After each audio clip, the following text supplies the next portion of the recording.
സ്നേഹപ്പെട്ട എല്ലാവർക്കും പ്രതിനിധിയിലേക്ക് സ്വാഗതം. നിങ്ങൾ ലോകത്തിനെ വെളിച്ചമാകുന്നു, മലമേലിരിക്കുന്ന പട്ടണം മറിഞ്ഞിരിക്കാൻ പാടില്ല.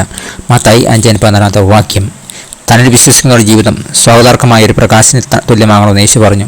അവൻ തൻ്റെ അനുയായികളോട് പറഞ്ഞു, നിങ്ങൾ ലോകത്തിന് വെളിച്ചമാകുന്നു, മലമേലിരിക്കുന്ന പട്ടണം മറിഞ്ഞിരിക്കാൻ പാടില്ല. വിശ്വാസികൾ എന്ന നിലയിൽ നാം ഇരുണ്ട ലോകത്തെ പ്രകാശിപ്പിക്കുകയാണ്.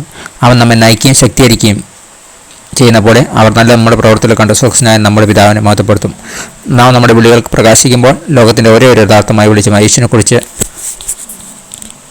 കൂടുതൽ അറിയുവാൻ, നമ്മുടെ അടുത്തേക്ക് വരുവാൻ അവർ സ്വാഗതം ചെയ്യപ്പെടുകയാണ്.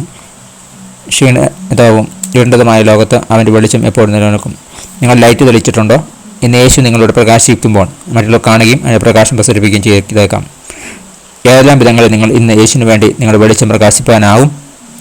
അവനവന് വേണ്ടി പ്രകാശിപ്പിക്കുന്നതെന്ന് നിങ്ങളെ തടയുന്ന എന്താണ്? പ്രാർത്ഥിക്കാം. യേശുവേ, മറ്റുള്ളവർ അങ്ങേക്ക് ആകർഷിക്കപ്പെടും വിധം പ്രകാശിപ്പാൻ എന്നെ സഹായിക്കണമേ.